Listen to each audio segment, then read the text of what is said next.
I'm here.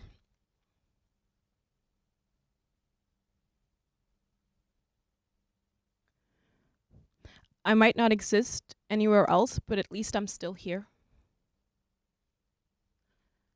I'm here, and my breath, though shallow, can drown out anything without a shadow. I'm still here. I'm still here, and sometimes my whole body wants to disappear.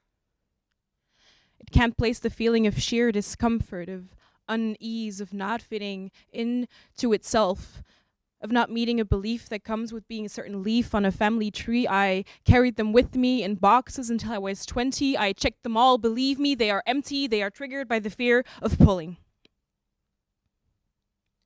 They pull the trigger on anything that's left unsaid, all while wearing a bulletproof vest, so I had no choice but to hold its ammunition to my own chest, and I confess that I am empty. I'm empty in every season but fall, because only then the leaves of a certain family tree can finally rest.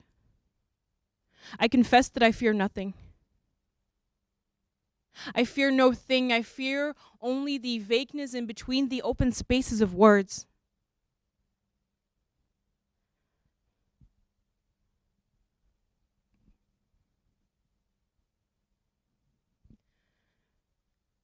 Do you remember what your mother used to say to you when you misbehaved?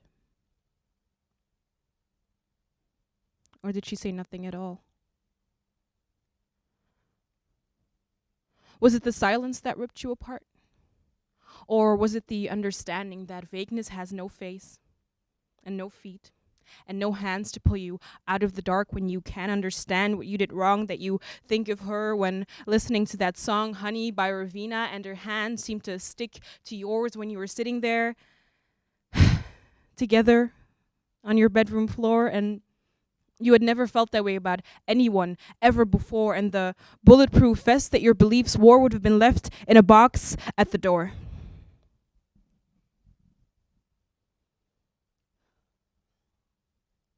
I'm here. I'm here, and I'm queer, and I might not exist anywhere else, but at least I'm still here.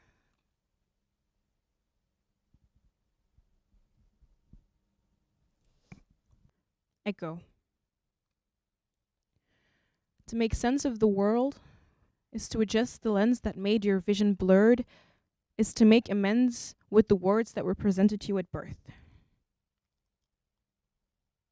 To make sense of the world is to adjust your lens of the world, is to make amends with the words that were presented to you at birth.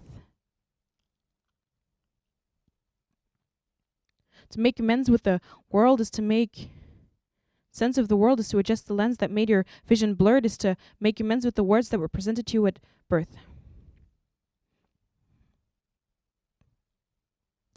Girl. Your first cries are softened as they ease into the ears, and the sound echoes onto the white walls of the room you came into. You realize that the moment you came out of your mother's white womb,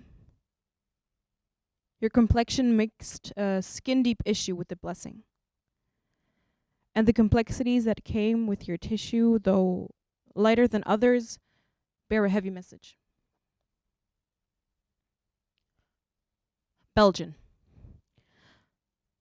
A birthright that granted you human rights that can be turned off at any time of night when the color of your not so white skin mixes in with the dark thoughts of the white mind that know all too well all the ways in which your kind is less than that. Kind. I dig my roots into this land I call my home, and you call your own. I've tried to rip them out with my own hands, and I've crossed national borders before I could walk. I shaped my mouth to fit the tongue before I could talk.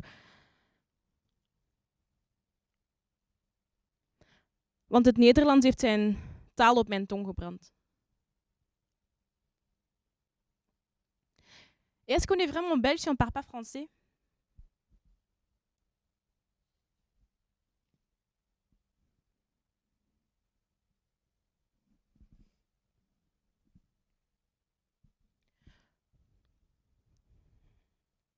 Maar het is alsof mijn onbeduidend bestaan onkruid is. Ik hier niet hoor te groeien. Mijn geraamte een serre is die alles binnenin moet doen bloeien.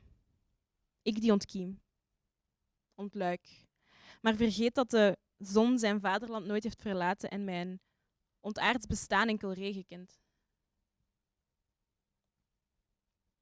Er zijn niet genoeg druppels water op de wereld om te beschrijven hoe het verschijnsel van de gegijzelaar en de gegijzelde ons onteert. To be the colonizer and the colonized at the same time is being at war with your own mind. With your own kind, with the feeling of ripping yourself in half and putting yourself back together. Always off-center. Always just not right. Never symmetrical, always tilted to one side. Kind of like looking at yourself in a broken window. There is no reflection, only fragments of self. Our identities are the most prized possession. Placed on the top, highest shelf. Unable, out of reach, for anybody not willing to be displayed. And those first tears you wept as you came out the womb crying, filled the white, big room with noise. You let the gods and those who walk upon this earth know that you exist. Now fully. Now without choice. Don't you, little mixed girl, ever forget that all you came into this world with was your voice.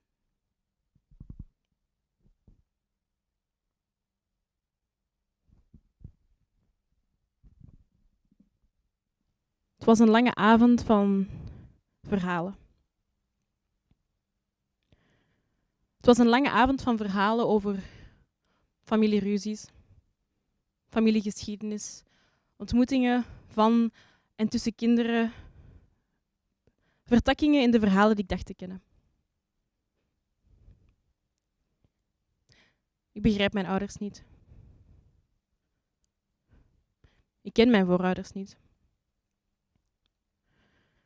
Ik begrijp mijn ouders niet, want ik ken mijn voorouders niet. De vertakkingen in mijn stamboom lijken bladeren te bevatten uit een boek waarvan ik enkel de achterflap heb gelezen. Ik hoorde verhalen over oorlog en dood en vraag me af hoe werden al deze kleine mensen ooit groot? Hoe ontsnapten deze herinneringen bijna aan mijn tranen als het niet was door mijn Peter die me besloten heeft uit het water en het donker te halen, me overspoelde met waarheden en mijn hand vasthoudt, zodat ik niet verdrink in mijn eigen tranen. Hoe kan ik ademen als ik net hoorde dat mijn oom van 17 jaar en 2 dagen het leven liet in een burgeroorlog tussen iedereen buiten burgers en mijn vader 1 zak munten verwijderd was van hetzelfde lot? Het doet mij vechten naar adem. Voor hetzelfde geld had mijn vader op 17 jaar het leven kunnen laten.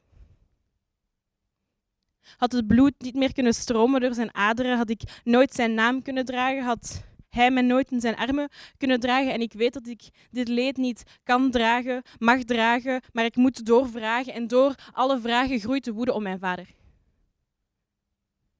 die zijn land moest verlaten.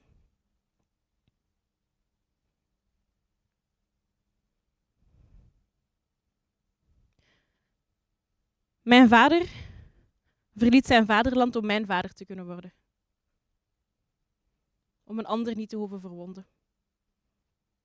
Maar 30 jaar zijn we later en 30 centimeter dieper zijn die oppervlakkige wonden geworden.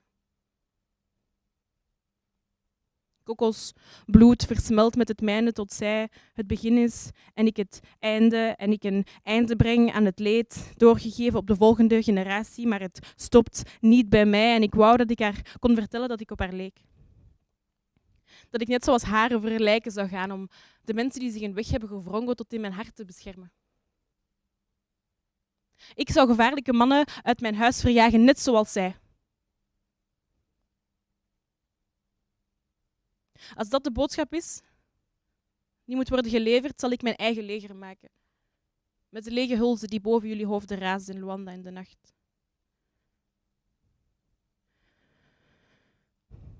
En ook al blijf ik dan leger achter, met mijn gedachten die niet willen denken aan het verstrijken van de nachten. Ik ben de voortzetting van de traditie geen shit te nemen. Zelfs niet van een leger. Dus noem mijn vader nog 1 keer een neger.